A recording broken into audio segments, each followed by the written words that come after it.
Um olhar sobre a Páscoa e seus costumes ao longo dos séculos. Há muitas lendas que nos remetem a interpretá-las como sendo referências a ritos de passagem, como sendo a Páscoa. Essas lendas surgem em regiões onde o inverno é extremamente rigoroso, a vegetação coberta pela neve e quase não há a luz do sol. A passagem da estação do inverno para a primavera proporciona a sensação de uma nova esperança pelo ressurgimento do vigor da natureza, possibilitando o reaparecimento das flores, dos frutos. Os animais voltam a se movimentar pelos campos e o calor do sol dá novo ânimo para o movimento da vida. Esse momento de beleza e esperança promove o processo criativo e leva alguns povos a imaginarem histórias que simbolizam esse processo de transformação para a expectativa de um novo despertar. Em uma dessas lendas, encontramos o simbolismo que explica a cultura da distribuição de ovos decorados por ocasião da entrada da nova estação, por ocasião do equinócio da primavera, momento em que o sol incide com maior intensidade na linha do Equador e de igual maneira sobre o hemisfério norte e sobre o hemisfério sul. A Páscoa judaica e a cristã têm representações bem diferentes, e não poderia deixar de mencioná-las por ter significação importante entre vários povos da humanidade terrena.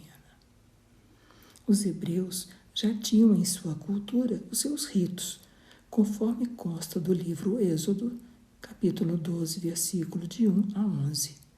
A primeira referência bíblica à Páscoa. Assim encontramos: ora, o Senhor falou a Moisés e a Arão na terra do Egito, dizendo: este mês será para vós o princípio dos meses. Este vos será o primeiro dos meses do ano.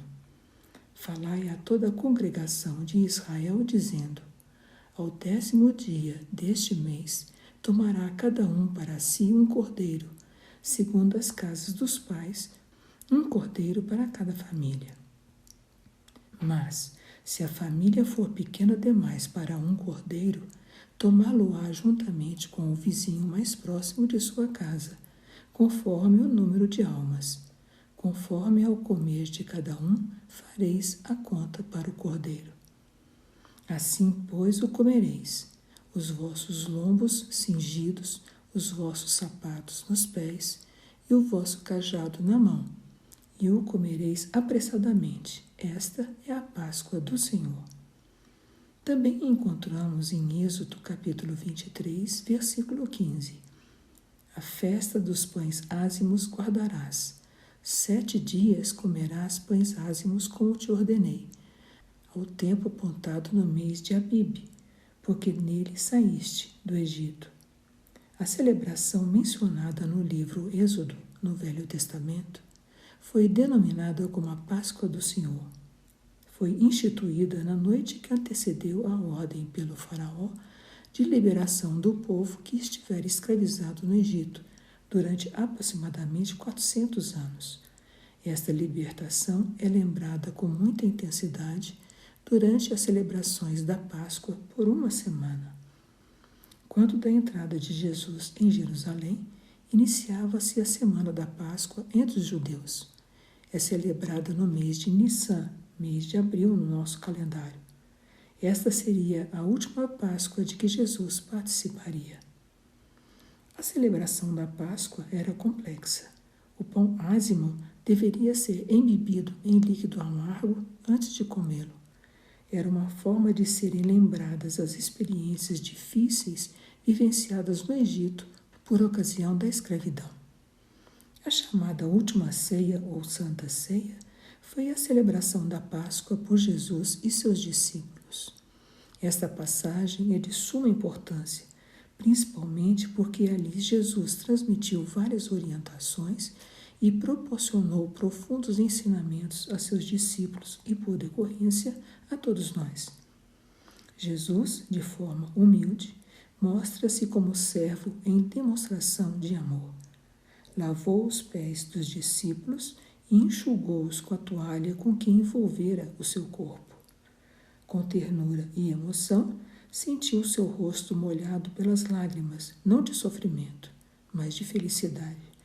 O ato simples, mas de grande significado, oferece uma mensagem que emociona.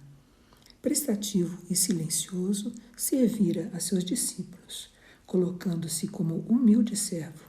Disse-lhes ele em certo momento: Vós me chamais Mestre e Senhor, e dizes bem, porque eu o sou. Ora, se eu, o Senhor e Mestre, vos lavei os pés, também vós deveis lavar os pés uns dos outros. Isso está em João, capítulo 13, versículos 13 e 14. Amélia Rodrigues, em seu livro Sou Eu, diz que a noite se mostrava salpicada de estrelas como cristais luminosos. Cânticos e salmos, de acordo com a tradição. Um vento suave penetra o cenáculo. Melodia entoada por um coral invisível se faz presente. O ambiente como se expande ao infinito. Recomenda Jesus a seus discípulos: em verdade vos digo, não é o servo maior do que o seu senhor, nem o enviado maior do que aquele que o enviou. Se sabeis essas coisas, bem-aventurados sois, se as praticardes. Está em João, capítulo 13, versículo 20. Disse-lhes ainda: Um novo mandamento vos dou, que vos ameis uns aos outros, assim como eu vos amei a vós, que também vós vos ameis uns aos outros. Nisto conhecerão todos que sois meus discípulos, se tiverdes amor uns aos outros. Em João, capítulo 13, versículos 34 e 35. Ainda com relação à última ceia, gostaríamos de dar ênfase à passagem contida no Evangelho de Lucas, capítulo 22, versículos 19 e 20. E tomou um pão, deu graças, partiu e deu a eles, dizendo: Este é o meu corpo que é dado por vós. Fazei isto em minha memória. E depois de comer, fez o mesmo com a taça, dizendo: Essa taça é a nova aliança em meu sangue, que é derramado por vós. Entendemos ser um chamamento à oração, dar graças, expressar a gratidão pelo pão à mesa em memória do Mestre. Sabemos que ao orar somos envolvidos por energias benéficas, salutares. Podemos interpretar como sendo a busca pelo alimento espiritual ao tempo que nos alimentamos para a sustentação do corpo físico. A versão atual da Páscoa entre os cristãos surge algum tempo após a morte de Jesus e sua ressurreição. É com a consciência da importância que teve a passagem do Mestre entre nós, os ensinamentos que ele nos deixou e o despertamento de que somos, na essência, seres imortais. Deixou-nos ele a percepção de sermos espíritos eternos. Hoje, os cristãos, católicos e protestantes oficiam a Páscoa como celebração à ressurreição de Jesus, o ser crístico, Salvador da humanidade. Para os católicos e protestantes, Jesus é o Salvador por ter morrido na cruz, em cumprimento às profecias, salvar seus fiéis seguidores através do derramamento do seu sangue. Para o Espiritismo, no entanto, Jesus, o Cristo, é o grande mestre, nosso modelo e guia, que está em O Livro dos Espíritos, na questão 625. Qual o tipo mais perfeito que Deus tem oferecido ao homem para lhe servir de guia e modelo? Jesus. Veio ensinar-nos a toda a humanidade o caminho da salvação, evolução espiritual e atingimento à condição de espírito puro, vindo então a poder habitar o mundo celeste ou divino.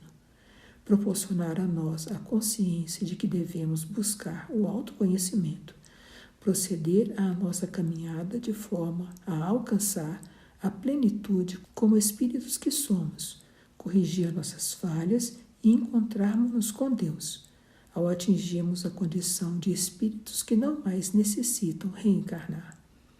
Nós, espíritas, não comemoramos a Páscoa institucionalmente falando. Não há festividades relacionadas a esta data. No entanto, respeitamos todas as formas como a Páscoa é comemorada, tanto pelos judeus, católicos, protestantes, como também pelos evangélicos. Importante valorizarmos a lembrança de que os judeus tenham sido libertos da escravidão do Egito, o recebimento das tábuas da lei, os 10 mandamentos, que por ser um código de todos os tempos, de todos os países, essa lei e tem, por isso mesmo, caráter divino. A ressurreição de Jesus, que representa a vitória sobre a morte do corpo físico, anuncia a imortalidade e a sobrevivência do espírito em outra dimensão da vida. Vale ressaltar que os discípulos do Mestre se viram expressivamente transformados após sua ressurreição, conscientizando-se de que o amor e a justiça regem o ser além do túmulo.